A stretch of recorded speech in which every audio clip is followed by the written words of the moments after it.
हनुमान महाराज संत भगवान बाबा की जय।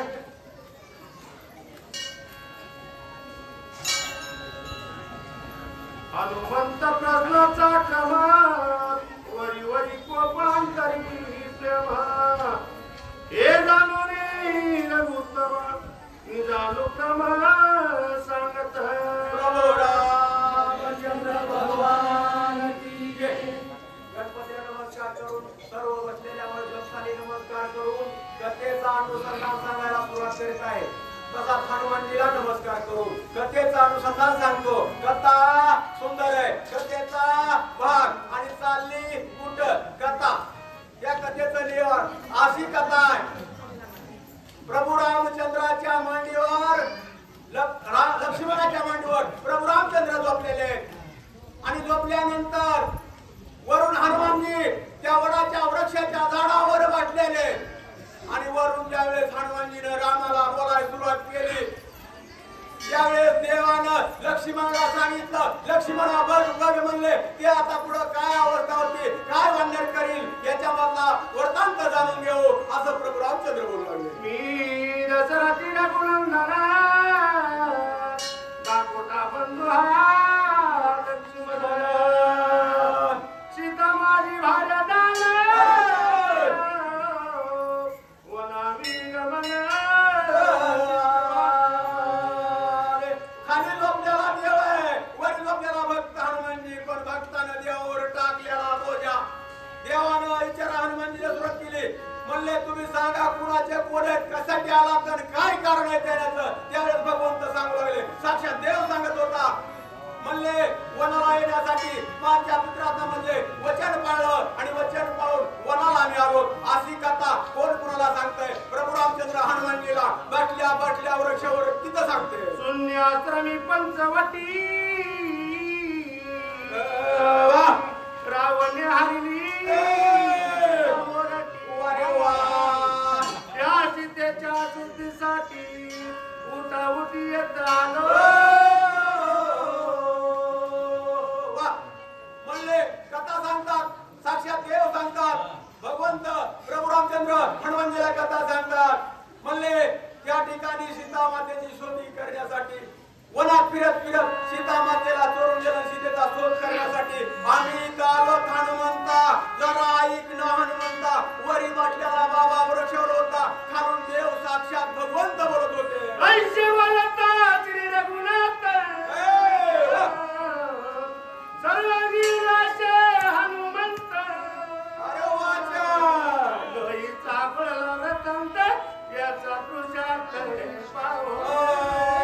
बोलत बोलत मनात वाढील अंता हनुमानजीची अवस्था खाली म्हणले सांगितलं पण हनुमानजीने वरून बसल्या बसल्या विचार केला। म्हणले दोघं जण सहज माणसं आणि या माणसापुढं यांचा काय पुरुषार्थ आहे, यांच्याकडे किती बळ आहे, यांच्याकडे किती सामर्थ्य आहे। वरून म्हणले हनुमानजी जरा यांचं बघू बरं म्हणले आता म्हणून हनुमंत आता पुढे काय करतात बोला। धैर्य चैर्य पळ कोण वटी वकायचे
लागला गावठी धनुष्य बाणाचा दोन्ही मूर्ती वानर देखता जवळ देखी कळकळ हाती लोळा लोटला वरून फटा सोडला हनुमानजीला वृक्षावर पाल्याला आणि त्या वर्षाचा फटा ज्यावेळेस प्रभू रामचंद्राकडे येऊ लागला त्यावेळेस राम लक्ष्मणाच्या मांडीवर झोपलेले होते हातामध्ये धनुष्य बाण घेतलं धनुष्याला बाण लावला आणि कडाडीला तो फटा असणारा भगवंतानं त्याचं छेदन केलं म्हणून सांगितलंय महाराज लुट्याची रघुनंदन वा वा वा उठवली ताची लक्ष्मण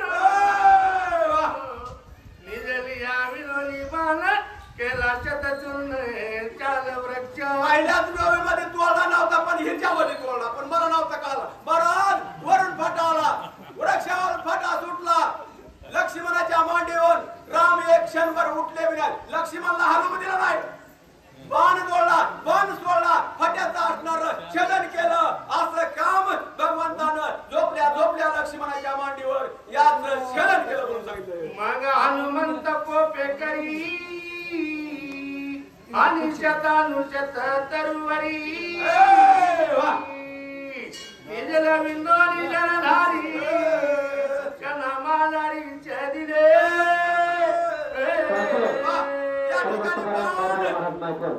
सोडला महाराज पण मात्र्याला राग आला रागाच्या भरात पुन्हा मात्र्या काही थांबले का महाराज पुन्हा वर्ष लय बेटे असणारे वडाचे झाड पटवले आणि रामावर दिलेलं सोडून आज या अवस्था या रणभूमीची हनुमानजीची रामाची लक्ष्मणाच्या मांडीवर झोपल्या ह्या पुरुषार्थ भगवंताचा होता अशी अवस्था देव करीत होते मग क्रोध चालता पंच प्रवती एक पुची दोन्ही हो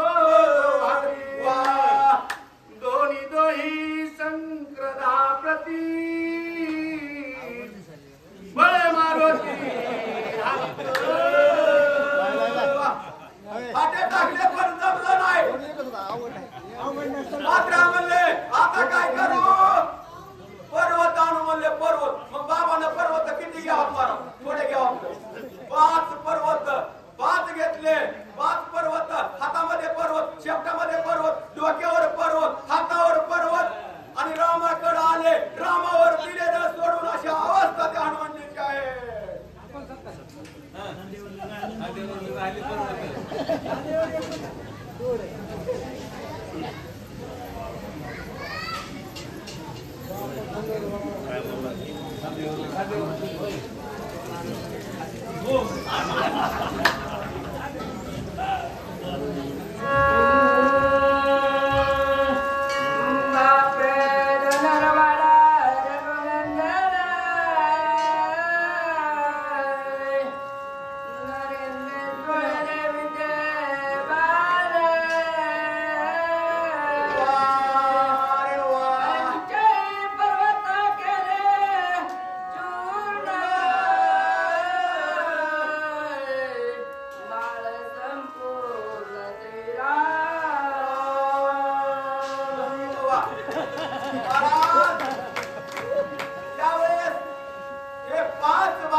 दोघांची भेट होतं दोघांचं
वायू पिता जे देव होता वायू त्यांचा पिता होता पित्याचं जरा स्तवन केलं आणि लवकरात लवकर ते तिथं पोहोचले. रंगोत्सव सार्वजनिक शिक्षक हरिभक्तपरायण आमचे बंधू सुब्रह महाराज लिंगे